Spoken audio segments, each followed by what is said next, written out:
He's the former president and publisher of the Sun Herald, and now he's on the radio.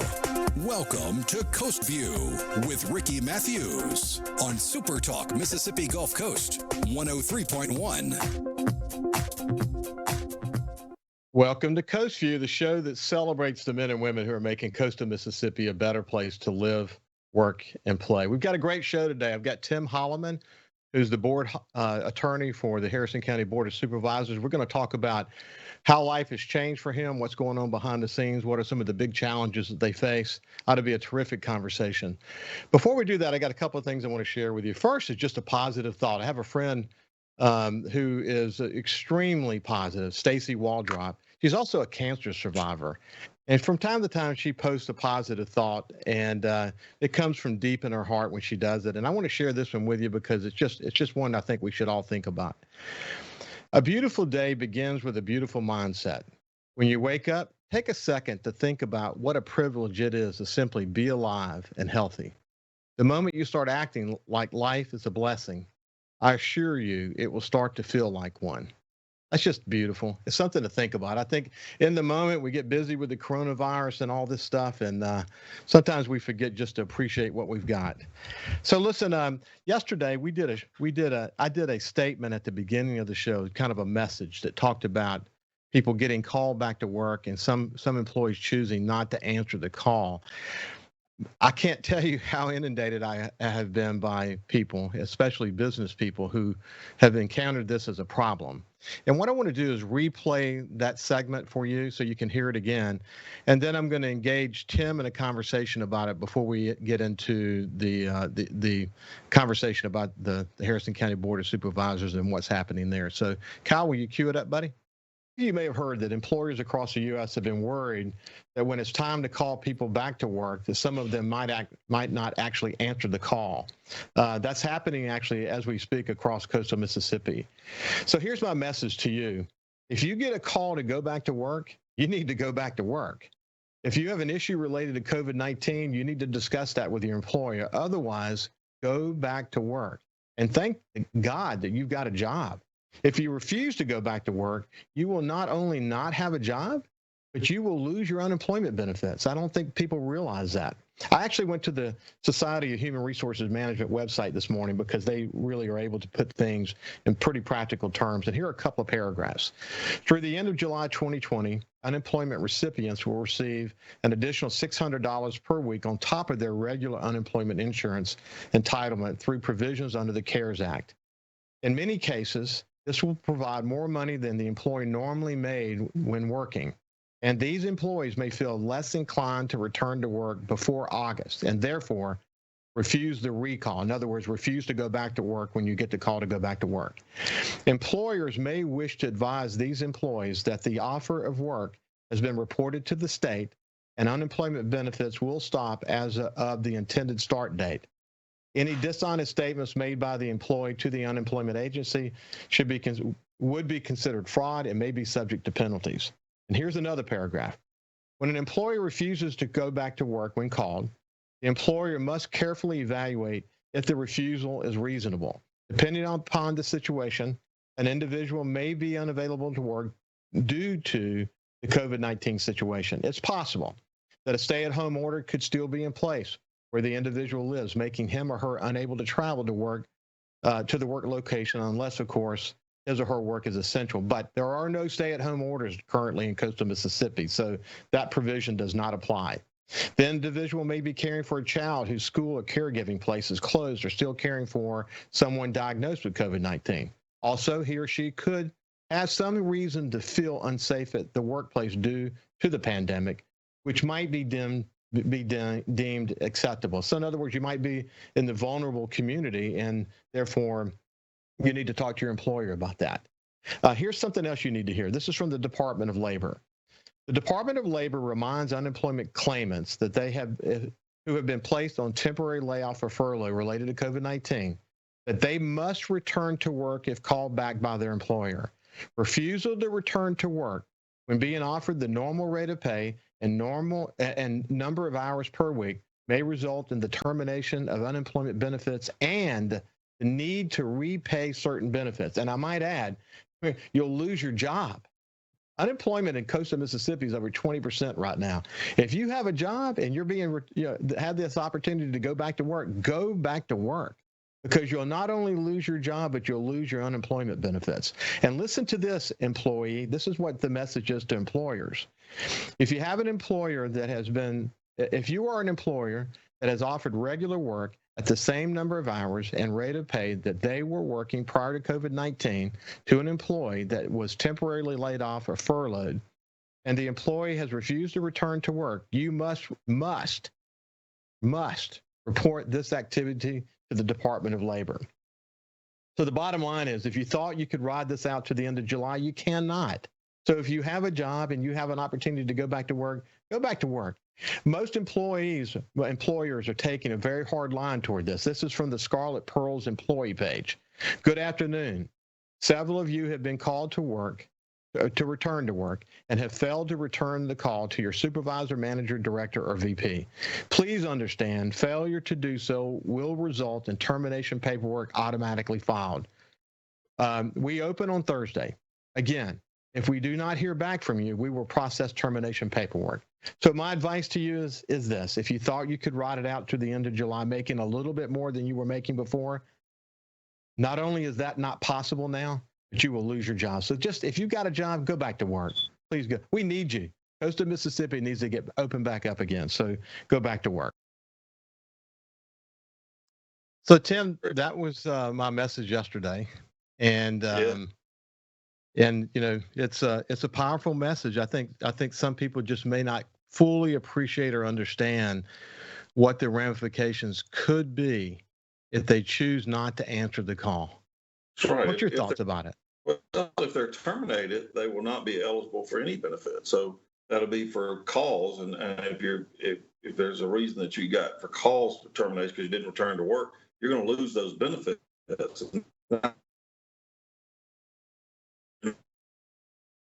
Have any unemployment. They should return. The biggest effect of the virus and crisis we've had has probably been the effect on our economy. And the problem that's going to be is long term. And I'm more worried about the economy than I am catching the COVID-19. That concerns me much more than the virus does at this point. Not that I want anybody to get it, but I certainly think that we've created a double-edged problem for ourselves in the way it's been handled. And that's, nobody knew when we started what we were dealing with, and we're learning as we go. Yeah, I had a terrific conversation with Dr. Nicholas Conger yesterday. He's an infectious disease internist from Memorial, and he's very practical. He's a smart guy. He's very practical about the situation, but essentially is this: we have to open the economy back up. We do know that we're in the midst of a pandemic, but we also know that social distancing, face masks, washing your hands, and protecting the vulnerable are tools that we can use today. And the truth is, a vaccine may be a long way away. And just because we're beginning to turn the volume back up on the economy doesn't mean that a light switch is going back on and we can all just go and do what we used to do. We have to learn to live in the new normal. But you're right. I mean, the benefits of opening this economy cannot be overstated. And if we keep things dragging like they are now economically, the outcome of that in terms of pain and other issues will probably outweigh the pain from the COVID-19 situation. So we've got to get moving. We've got to get moving. And we can on the Gulf Coast. That can be done. I agree. We've repeatedly said on this show that because of Katrina and other challenges that we faced here, we're in a position where we know how to dig deep. We know how to dig deep and keep our eye on the ball and move forward. And we need every employee, we need every citizen of coastal Mississippi to help us send the message that we're open for business again and we know how to do this safely. And if you want to come visit here, given that tourism is the second most important industry in coastal Mississippi, if you want to come visit here, you can do so safely and you can have a great visit. It's going to be different. But you don't have to worry about whether the companies that you go visit, like a casino or a restaurant or whatever, you don't have to worry about whether they get this or not. They understand it, and they've got all of the provisions in place to ensure that you have a safe visit. That's kind of key to where we're headed, isn't it? I'm really impressed as I've gone out to eat lunch and in place instead of outside the door picking it up at the curb.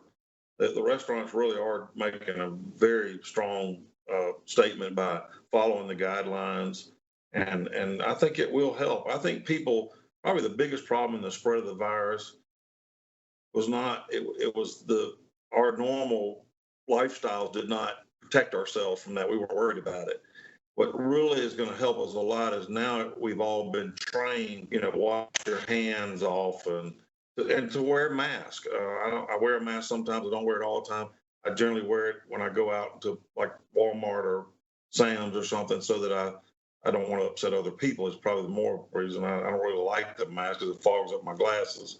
But people have to learn, and when we learn, I think we'll stop the virus, and eventually they'll develop a vaccine like they have others. Well, let's do this. This is Tim Holleman, an attorney in Gulfport, who is also the board attorney for the Board of Supervisors. When we come back, I want to make one point about the education process we went through that I discussed with Dr. Conger, and then we'll move on and talk about how your life has changed as a result of the situation that we're facing. So we'll be back with Tim Holleman after this message. Follow SuperTalk Mississippi Gulf Coast 103.1 on Facebook. Facebook.com/SuperTalk MS Coast 103.1. Talking to the people that help make the coast such a unique place to live.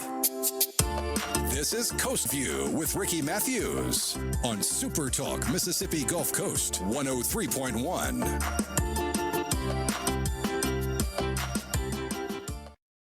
Welcome back to Coast View. We've got Tim Holleman, an attorney in Gulfport, who's also the board attorney for the Board of Supervisors in Harrison County.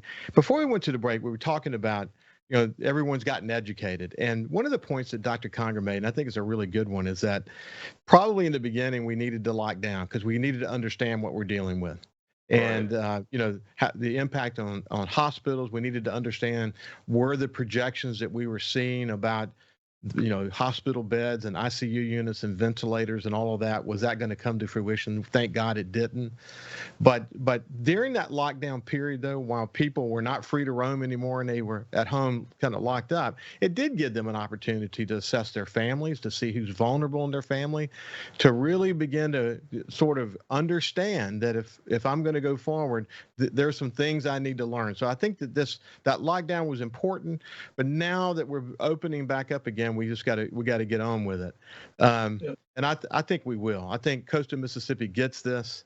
The early reports in communities like Georgia, for example, Florida, who've kind of moved pretty aggressively to get back opened. The numbers are really good from those communities. And Dr. Conger makes some really good points about those things as well. That getting out, if you get moving in the economy and people do practice the safe approaches, that we should be okay, at least for some time, unless we get an outbreak, and then we'll have to deal with that at that point. Any closing thoughts on that, Tim, before we move to the next part? No, and I agree with you 100%. It's a learning process for all of us as citizens, and just being responsible. If you've got a fever or cold or something, stay home. Don't venture out. Let somebody help you with that. If you go out, then wear a mask. It seems to me that looking now that the mask is probably the greatest feature to protect against the spread of the virus. It's not as much touch, but of course, if you put it on your hands and touch somebody, that's going to be a problem. But for the most part, I think it's just not spreading the fluids that come out of our mouth and our nose when we're sick. That's about it. Right. I mean, and in fact, Dr. Conger talked about a study that was done recently using hamsters that really convinced him that the face mask does work. And he said if 80% of the people would wear them when they're in enclosed spaces, not necessarily when you're outside, because he says that it doesn't travel in warm weather. But if you're inside, it's best, and you're close to people, it's best to wear a mask.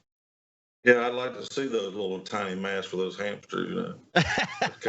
I told him some people are going to get a kick out of that study, but it was a terrific study. You got to go listen to the conversation. It was really an interesting outcome from the study. But Tim, before we move to board work, I want to talk just a second about how life has changed for you. I think my son Jordan is a lawyer, and that his wife is a nurse. Yeah. and neither one of them have stopped working, obviously, since this thing started. And they have a young daughter who my wife and I keep. And, in the beginning, we were really leery about it. They're still seeing customers still seeing patients. And, whew, man, it was a little scary. We're not as scared now, but they put, she's doing all the things you're supposed to do when you're in that environment. And of course, they were doing the same, I'm sure the same things you're doing at your law firm, spacing people out, having people wait in the parking lot, and whatever else you put in place. But life changed drastically, but you never had the opportunity to stop working, did you? No, mine's been pretty steady since day one because of the board of supervisors, and the weekends have all been taken up with messages and emails, and so it never stopped. And we've been here every day. At our office, we went 2 days on, 2 days off, and closed on Friday. So we had half the people come in on 2 days, the other half came on the other 2 days, and we closed Friday to try to help that situation. And now we're back at full staff, and everybody washes their hands very frequently, and I bet they do. or when we have to. So when clients come in, do they wear face masks when they come in to meet you guys? One thing that's been a good thing out of this is the technology used, just like we're doing now. I mean, before we were very rarely use Zoom or Skype, and now you can visit with clients through FaceTime or through Skype, and that's something we'll probably continue afterwards because it makes it a lot easier to get together, so to speak. And so we've used that a lot. Dean does it more than I do because my practice is a little bit different than his, but I've been more face to face just because of the nature of it. But it's really a lot of good things. The use of the technology has been a positive thing from the county standpoint and our legal practice standpoint. It's interesting. In all the conversation I'm having, I've talked about this a couple of times with hospital administrators or educational administrators, a growing list of others, just your regular, business owner, that the use of technology has been unbelievable. Like in the medical field, for example, telemedicine had a lot of rules and regulations around it that didn't really enable it to take off. They relieved them of those rules and regulations, and it just zoomed. Right. Done a great thing. And like on the county, we started after COVID popped up, we started having a every other day meeting with it was a meeting via a conference call with all the department heads. And each department head would tell what's going on. And after 4 or 5 of those, I told the county administrator, Pam Ulrich, I said, we ought to continue that after the crisis is over with because it creates camaraderie. Each department, instead of dealing with them individually, they're listening to the problems of the other department. And it's been a very positive thing for all the department heads. So I hope we continue that. That's been a good thing. We don't need it every other day like we've been doing, but once a week would be good to hear I learn things from just listening to the other departments that I may not know. They get to ask. Yeah, I mean, it creates incredible collaborative skills. My son Justin works in New York City. He's been here at the house for 2 months now. He works for Price Waterhouse. They haven't missed a lick. He's been working 10, 12 hours a day. Their use of technology has been unbelievable. Yeah, it's been very helpful too in the learning process, and I think that will improve as we go use it more. We weren't using it much before. I'd used it a couple of times, but I think the courts will continue to do it. Matter of fact, we've been talking with some of the judges about installing it at the Harrison County Jail, where you won't have to bring all these people to court for minor things. You could have hearings via Zoom or Skype or one of these live feeds. So that would save a lot of time and money there, and I hope they'll continue that. Yeah, I mean, it's look at this show. We moved in with about a couple of weeks after this thing really started to take off, and we've learned how to use, in this case, Skype, but we've got other technologies available to us as well. We've had some Wi-Fi issues, but if you watch any national media, they're all having those same issues because most people are at home. And the Wi-Fi networks were not built for everybody to be home at the same time. So you've got to, like I'm in my fishing closet. And the reason I'm here is because I'm actually plugged directly into my modem. I'm closest to my modem. But, people have made adjustments. And technology, that's why the NASDAQ's doing fine because technology companies are really getting their validation in this moment for sure. It's been something that people before weren't used to that they're now getting used to. And I hope afterwards it'll continue because it's really very helpful. People don't realize, like at the jail, A lawyer goes out to visit his client at the jail. And Damien Holcomb, my son-in-law, is a criminal defense lawyer who does a lot of court appointed. He has to go out to the jail. He's got 4 or 5 clients to visit with. It may take him 3 or 4 hours because he has to be brought down to a room. The prisoner has to be brought out by a guard. So now there's 2 guards, one bringing the lawyer, one bringing the prisoner, that have to deal with those 2 people that they can't deal with others. And so, when you have this video feed where they can just bring them into a room one at a time, and he can sit in his office and discuss with them their case, that saves a lot of time, not just for the lawyer, but for the jail and having to deal with these, with people coming in and out. Because it's always been a big complaint that the lawyers get down there and they can't get out for a while because the jailers are tending to prisoners. They ain't got time to go deal with the lawyers all the time. Yeah. So the lawyer put in a room and he can't get out. It's not Wow. But isn't it interesting? I mean, every shows these new little, Yeah. wrinkles emerge, and it's interesting. A lot of trends, some of them negative trends, like retail, some trends in retail. When you have a disaster, we learned this after Hurricane Katrina. Certainly now, everyone in the world is facing this pandemic. It just speeds up those trends. Right. As it relates to technology, technology probably was a positive trend, and we're gonna see the use of technology in ways we never did before. We're not turning back, I can tell you. No, I hope everybody learns from it and continues to use it in a positive way, because it really has been a big benefit. It's saved a lot of things going on in this crisis. Certainly helped us a lot. Yeah. So tell me, gosh, I mean, a public entity like the Board of Supervisors is facing unbelievable challenges on all Oh. kinds of fronts. And our board did a tremendous job of facing the challenge.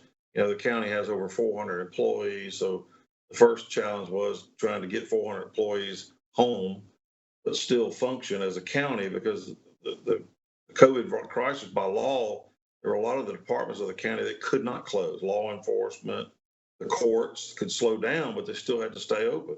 Circuit clerk, chancery clerk, tax assessor, tax collector, all those offices by law had to stay open. And all of these elected officials did a tremendous job of in an emergency, accommodating the public in that respect. We had complaints, but when you have that kind of thing and you make people stand 6 feet apart, come in one at a time, it slows things down substantially. Hey Tim, let's do this. Let's go to the break, and when we come back, we're going to continue to talk about the way that the Board of Supervisors has responded to this challenge. It's a lot in their DNA. It's in all of our DNA to be more resilient, and they've been there before, and you can see them doing it again. So we'll come back after this break. This is Tim Holleman, and we'll see you after the break. Subscribe for free to the Coast Vue podcast on iTunes, Google Podcasts, Spotify, or wherever you get your podcasts.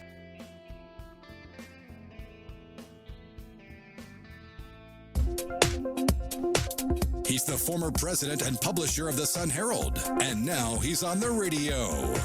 Welcome to Coast View with Ricky Mathews on SuperTalk Mississippi Gulf Coast 103.1. Welcome back to Coast View. We've got Tim Holleman, who's the board attorney for the Board of Supervisors in Harrison County. And before we went to the break, we're really talking about how the Board of Supervisors has risen to the occasion. And Tim, you said this during the break, but this comes up over and over again. You think about Katrina and the years of rebuilding that followed that. You think about the BP oil spill, the Bonnet Carey situation, and now COVID-19. If you've been a leader in public life for any amount of time and you're still there, you know what it's like to dig deep and deal with it, don't you? I do. And the Board of Supervisors, unfortunately, is seasoned in crisis management. They've done a really great job and always have, in my belief. And, we have a great board now. You have Marlon, who's been there for a long time, very wise man. You have Connie, whose passion for work is matched by nobody. You have Kent, who has great passion for people and compassion for people and helping people. You have Beverly, who is very intelligent, very smart, knows the business side of it from tourism and what's important to the county. You got Rebecca Powers, who just came on, who's a great person, very kind-hearted, cares about people very strongly and her constituents. She's been a a really good addition to the Board of Supervisors. And all of them work real hard. You know, it's a part-time job, supposed to Yeah. be, but it is far from a part-time job. These folks work 24/7, and the phone calls never stop, and they never stop answering. They all deserve kudos for how hard they work. And you mentioned Pam a minute ago, but the fact that Pam's been there through this test of time, literally, her calm, collective, constant leadership has been valuable, hasn't it? She's a great person to work with, and she knows a lot about this county. Has done a very good job.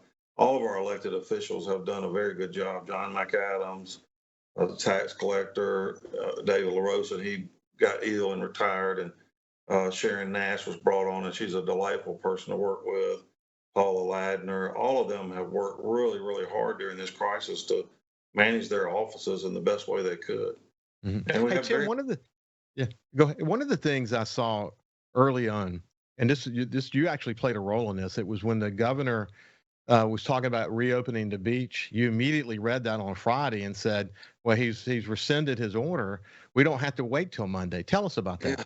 Well, only thing and I'm not criticizing the governor on it, but the only thing that's been probably a difficult thing to deal with is you have multi layers of jurisdiction, and you have the governor, then you have the cities, and you have the county.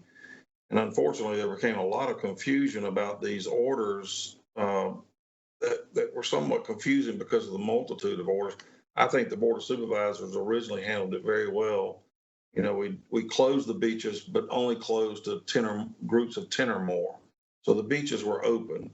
There was a lot until the governor closed them, and then we went through this process where he did his order, but he actually rescinded the original order. It became kind of a quandary for 3-4 days as to whether or not you could go on the beach at all, or whether or not you could now do 10 or more, or 10 or less, excuse me. The beaches have never been a problem. To the board's credit, the board we were watching it by watching the hotel occupancy, which had gone from 80% in March to down to 10%. And the hotels were all telling us that 10% are the people that just won't show up. And so we weren't expecting a big problem on the beaches. There was a big concern that we would have crowds on the beaches, which never happened. Now, one thing good about the virus and the beach is people have started using the boardwalk, and you go down the beach in the morning. There's nothing to see people, walking up and down the beach. It's been used a lot more, which is what it was intended to be. Yeah, I take long bike rides. I live on the North Shore of Biloxi Bay, and I go across Pops Ferry Bridge and down to the beach, and then down to the boardwalk. And gosh, man, we're so lucky to have that. What a treasure that is. The Board of Supervisors did that too. That's a great thing they've added, and they continue to add to it. They built a boardwalk south of all the restaurants down there in the Veterans Avenue area. That's really wonderful if you hadn't been down there. And Chuck Lottis and his team are doing a great job with the beach. I mean, the beach has never looked better. Yeah, they do a good job. Chuck's been there for a while and really takes care of the beach. So what are some of the other legal issues you guys have? What's some of the behind the scenes stuff that's going on that's interesting? Probably the most difficult thing right now is trying to reopen, and we're running into issues between reopening but obeying the governor's orders. And we have a million questions about the governor's orders, and we've tried to tell people that's the governor's order. Here it is. You need to read it. For us to interpret it and say, okay, 20 men, outdoors, you can do 20 people outdoors. Mm-hmm. Well, we have a big arena out there. That's the most recent issue, and it's wide open. And so the question was, can you have 20 people in groups spread out apart? So, well, I'm okay with it, but that's the governor's order, not our order. The board did open the fairgrounds this week, excuse me. And so they are going to start holding events out there, and those folks will be responsible for complying with whatever the governor's orders are.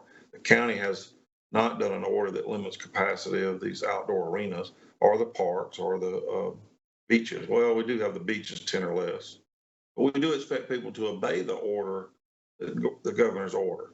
The board was very, recognized that these multiple layers of orders was creating a lot of confusion. So the board was circumspect in doing its own orders. I mean, we did not do a lot of orders that were specific like the cities and the governor did. because they had orders in place. And for the most part, that applied to most of the county. And that's so interesting. I mean, especially in those early days, a lot of, and then you add into this thing the whole politicization of it all. That if you're not totally locked down, you're one thing, and if you're not fully for opening the economy, you're another thing. So you add that sort of politicization to just the confusion of the orders and what's appropriate and what's not. And we're in a clearer place. I realize there's still some confusion and clarity needed about how we do this, but we're at least in a better place than we were, say, a month ago, aren't we? And I think it is getting better. I think it's settled down somewhat, and that's because we have more knowledge about what the coronavirus is doing. Truth of the matter, in Harrison County, we have like 0.009% of even tested positive for coronavirus. That's a very small number. It's way less than 1%. Yeah. And so I don't mean to just downplay it, because we might have had a much higher outbreak if we hadn't done what we did, and that is locked down for a while. And I think now you may see a spike, in my opinion, in positive coronavirus initially, but then when people learn, we'll adjust for what we're finding out. And you see that in Florida, you see it in New York. I don't mean to blame those states, but there's a vast difference in how those two states handled it. And yet Florida had the better result, and they didn't lock down as bad as New York did. And so we're learning, and I'm not blaming New York, because nobody knew. You didn't know what it was going to be at the time they started all these lockdowns. When we thought it was going to be a devastating, I remember the figures were 1 million people were going to die in the United States. Well, thank God that didn't happen, and hopefully won't happen. We don't want anybody to die, but obviously there are viruses out there, many, that kill people every year. And I don't mean to minimize that, but we can't kill ourselves by bringing us into a depression either. I can tell you there'll be a lot more deaths from that than there will be from the coronavirus. Yeah. There's no doubt about it. And, that's one of the things that Dr. Nicholas Conger talked about, is that, the pain and agony that will come from some of the others, the way that we're responding to this could outpace the virus itself, as we discussed at the beginning of this discussion. But he also said that it was, if you think about some of the cases that he's seen, some of those people actually had a connection back to Mardi Gras. And Mardi Gras, New Orleans, everybody knows now that was a moment when it spread pretty radically, because you had people coming in from all over the world, literally, to enjoy that. And we didn't know at the time that even people from France and Italy and others who came to New Orleans to enjoy Mardi Gras brought it there. And the fact that we had such a significant outbreak there, I'm actually going to have one of the key reporters from the NOLA.com and Times-Picayune and New Orleans Advocate on the show soon to talk about that situation, and the managing of it is a very difficult situation. But it could have easily come over into coastal Mississippi, and we got lucky on that. Yeah, there were actually discussions about closing the border between Mississippi and Louisiana early on. That didn't come to fruition, of course, but there was a lot of discussion about that because they were concerned about it coming out, from New Orleans. But fortunately, that didn't happen.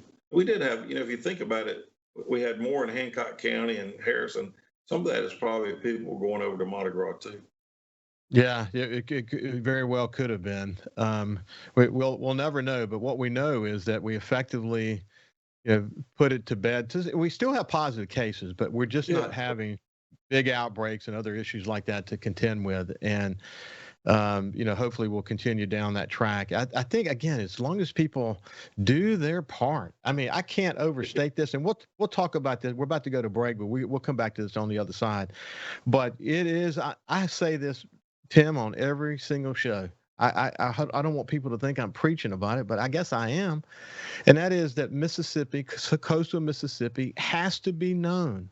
And our stats have to prove it out. This is a safe place to visit. Why don't we'll pick that up at that point when we come back on the other side. This is Tim Holleman, the board attorney for the Board of Supervisors in Harrison County, and we'll see you after this break.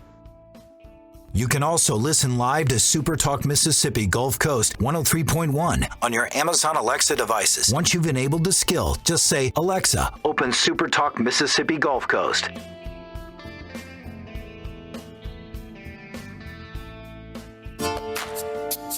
talking to the people that help make the coast such a unique place to live. This is Coast View with Ricky Mathews on SuperTalk Mississippi Gulf Coast 103.1. Welcome back to Coast View. We've got Tim Holleman, the board attorney for the Harrison County Board of Supervisors, with us. We're just having a terrific conversation. Hey, Tim, one of the things I saw on TV this morning is on Good Morning America. It was about RV usage today, and it interviewed one particular man who was doing, leasing RV units out, and his business was up 1,000%, 1,000%. And people with RVs, and I know people with RVs, and they're using them. And what I think what this is doing is it bringing home the point that people are going to be a little reticent to fly for some time. They're going to drive. With 80% of the tourists that came to coastal Mississippi driving here, as long as they perceive that this is not just perceive, as long as they believe that this is a safe place to visit, we have a real opportunity here in coastal Mississippi to create a competitive advantage. And I repeatedly say, like I said before we went to the break, that everybody's got to play their role. And if we cannot have an outbreak and we can send the message to everybody this is a safe place to visit, we may find our competitive advantage in this new world, might we? Yeah, we've got a great opportunity in that respect because, one, we're centrally located, within 5 hours of the Mississippi Gulf Coast, or 6. You've got Memphis, Houston, New Orleans, Mobile. You've got a lot that people can reach out here to. And there's really a lot going for the coast. The aquarium is gorgeous. It's going to be beautiful when it opens. I can't wait for that. My grandkids can't wait for it. I've been driving over to New Orleans for years, been 20 times, and still enjoy it. But, it's a great opportunity, and we need to get out there and advertise that we are open for business. And so, there's a lot to do. It really is. Yeah, I've had a long list of people. Tourism is something I talk about a lot on our show because it really is the key to our recovery, whether it be an attraction like in a museum, for example, whether it be just the beach. What an incredible attraction. And one of the things I did, actually, I went to TripAdvisor, and I didn't know this. I said, okay, I'm going to approach this from the point of view of a tourist. And what I discovered is that the Ocean Springs-Biloxi Bridge is one of the top attractions in coastal Mississippi. That people drive that. And as you know, when I was publisher of the Sun Herald, man, I fought so hard for there to be a bike trail and walking trail, and it almost didn't happen. But we fought so hard for that. And I'm really proud that the community finally came together and that Governor Barber and others said, okay, well, let's go for it. We're going to spend the extra money and make that happen. But it's an incredible thing. But the restaurants, the collection of communities that make this such a beautiful region, whether it be, the Old Town in Bay St. Louis to downtown Ocean Springs and Gulfport's resurgent and what's happening in Biloxi. I mean, we've got a lot to offer, don't we? And look, the one thing I was talking about earlier about the boardwalk along the beach, before it hadn't really gotten a lot of attention. Now people know about it. It's like the Ocean Springs Bridge. What a beautiful place to go walking. It really is. We had a little Wi-Fi issue there too. We had a little Wi-Fi issue there. Yeah, but that's Wi-Fi issue. Wi-Fi issues are to be expected. We're going to have those from time to time. But what Tim was essentially saying is that we've got a real gift in that boardwalk. I mean, our beach is the gem of the coast. That's that. First of all, you got 26 miles here in Harrison County, but then you've got the beaches in Hancock and Jackson counties as well. Plenty clean, beautiful white sand, great place for people to be able to go to and space out and enjoy their family. And then we got the barrier islands. I mean, and some of the, as I say on all my shows, because I've been fishing all my life, and the fishing here is as good as anywhere in the world. So I mean, we've got so much to offer. And the collection of restaurants, absolutely just wonderful food from one end of the coast to the other. We have everything here, and really top-notch restaurants. Really, just good food. Unfortunately, if I stood up, you would see how much good food I've been eating. So, it's putting on the pounds, but it's delicious. I've had Robbie D'Angelo, a trainer, and has written, a book, and he's just a terrific motivator. But, some people have chosen this moment to go run or walk or ride a bike and whatever, and some have taken this as a moment to enjoy some good food. So, and all points in between. It's just That's truth. Just kind of the reality of where we find ourselves. Hey, listen, Tim, it's been great talking to you. I'm assuming you guys are going to just continue to rock forward with your law practice and do what you need to do. Tell Dean and the team there I said hello, and I should also point out before we say goodbye completely, and we should say that the conversation I had with you and Dean about your father, Boyce Holleman, was really, really awesome and extraordinarily well received. We appreciate it. Look, let me tell you something. I brag about your show all the time. I love it. I listen to it 3 or 4 times a week. I'm not always listening to it live, but when I get on Facebook and listen to it while I'm working, it's really a positive, enjoyable show. If all news media would be like this, we wouldn't be in the mess we're in, I think. So I appreciate it. I think what makes it work is I'm not trying to interpret what you think. I just come to you and ask you what you think. You know what I mean? I'm not politicizing it while we talk either. I'm not. I don't want this to be a political show. I mean, from time to time, I'm going to say something that may seem political, but I'm just going to share my point of view. And that's just the way it is. But for the most part, there's too much good to focus on. I want Coast Vue to be a positive brand, and we're working hard to do that. I hope it goes national. Well, I don't know about that. It may go statewide, but we'll see. So listen, what I want to do is we'll put a link to you. Statewide, because if people would learn about the Gulf Coast, it'd be coming here instead of going to Destin or somewhere. Yeah. Well, anyway, we'll come back. We'll have a link to the conversation we had about your father on this Facebook connection. Have a great day. Thank you. Thank you, Ricky, for having me. I appreciate it. Enjoyed it very much. Listen live or on demand and watch episodes of Coast Vue on your laptop, desktop, or on your phone or tablet by going to supertalkmsgulfcoast.com.